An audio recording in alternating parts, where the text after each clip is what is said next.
So all to अनराइवल टांग set के episode number 136 की स्टार्टिंग में हम हो याओ को देखते हैं, जो कि उस जैम को अपने हाथ में लेके मन में कहता है कि ये तो वास्तव में एक स्टोरेज स्पिरिट डिवाइस है और मैं इसके अंदर पूरे मेटल मैन को स्टोर कर पाया और वाकई में मेरा लक काफी तगड़ा है जो मुझे ऐसा प्रीशियस ट्रेजर मिला। और अगर मैं इस बड़े से मेटल मैन को पूरी तरीके से समझ पाया तो फिर मेरी जो स्पिरिट डिवाइस की नॉलेज होगी वो ग्लोरी हॉल के top tier spirit device master के टक्कर की होगी और ये काफी बड़ा एसेट होगा शरक एकेडमी के लिए। लेकिन अभी ये जो भसड़ मच रखी है तो मुझे इससे सही सलामत बच के बाहर निकलना होगा। और रही बात उस 1 lakh year old spirit beast foetus की, तो अब मेरे पास उसके लिए ज्यादा समय नहीं है और अगर मुझे सीक्रेट टनल के अंदर डिस्कवर कर लिया गया तो मैं निश्चित रूप से मार दिया जाऊंगा। और यह जा ही रहा होता है कि तभी कोई कहता है कि कौन है वहाँ, और इसको सुनते यह काफी घबरा सा जाता है और मन में कहता है कि ओह नहीं, मैं डिस्कवर हो चुका हूँ और ये तो कितना ज्यादा टेरिफाइंग हो रहा है और ये तो पक्का एक डोलियो से आ रहा होगा और अगर उसने मुझे डिस्कवर कर लिया तो मैं पक्का खत्म हो जाऊंगा। और तभी हम यहाँ पे एक बंदे को आते हुए देखते हैं जो कहता है कि कौन है यहाँ पे, और जैसे ये बंदा दूसरी तरफ देखता है तो हम वहाँ पे दूबूसी को पाते हैं और ये कहता है कि शांत हो जाओ, मैं हूँ। तो दूबूसी को देख के ये बंदा तुरंत ही इसे ग्रीट करने लगता है और हम देखते हैं कि ये दूबूसी नहीं बल्कि युहाओ है जिसने दूबूसी का रूप ले रखा है। और ये मन में कहता है कि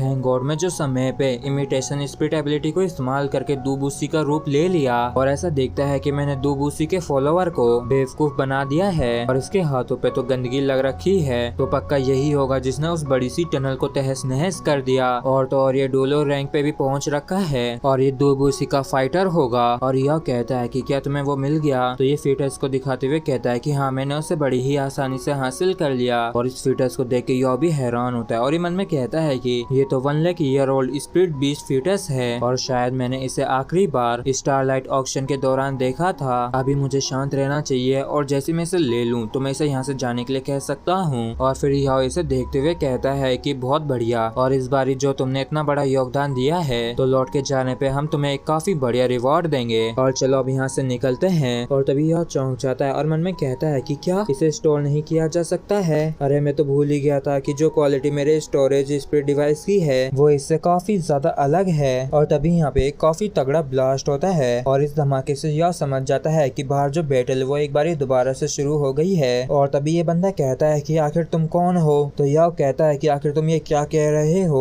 और तुम्हारी हिम्मत कैसे हुई तुम्हारे सेक्ट लीडर से ऐसे बात करने की। तो ये बंदा काफी गुस्से से कहता है कि तुम पक्का सेक्ट लीडर नहीं हो क्योंकि मैं उनके ऑरा को बाहर की बैटल से महसूस कर पा रहा हूँ। और फिर ये बंदा अटैक करते हुए कहता है कि उस फेटस को मुझे लौटा दो और यहाँ से गायब हो जाओ। और इस चीज को देख के युवा मन में कहता है कि धत तेरी की, हम दोनों की स्ट्रेंथ के बीच में जो अंतर है वो काफी ज्यादा है और यहाँ तक कि अगर मैं होंगचन ब्लेसिंग को भी इस्तेमाल करता हूँ तब भी मैं इसे ब्लॉक नहीं कर पाऊंगा और मुझे हर हालत में जिंदा रहना ही होगा चाहे फिर कुछ भी क्यों ना हो जाए। और ये सोच के युवा उस फीटस को आगे कर देता है और जब ये बंदा उस फीटस को सामने देखता है तो ये काफी ज्यादा चौंक जाता है और कहता है कि क्या तुम मेरे अटैक को इस फीटस से ब्लॉक करने की कोशिश कर रहे हो। और इतना कि ये बंदा अपने हाथ को पीछे खींच लेता है और इस चीज को देख के युवा भी थोड़ी सी स्माइल करता है और ये बंदा थोड़ा सा पीछे हट जाता है और ये फीटस जो युवा के हाथ में होता है तो ये कहता है कि तो तुम इस फीटस को लेना चाहते हो। इतना कि युवा इसे आगे की तरफ थ्रो करते हुए कहता है कि लो जाके ले लो। और तभी अचानक से इस फीटस के अंदर से एनर्जी रिलीज होने लगती है और इस चीज को देख के ये बंदा भी काफी हैरान होता है क्योंकि इस फीटस के अंदर अब क्रैक आ गया था और इस क्रैक में से ही काफी एनर्जी बाहर निकलती है।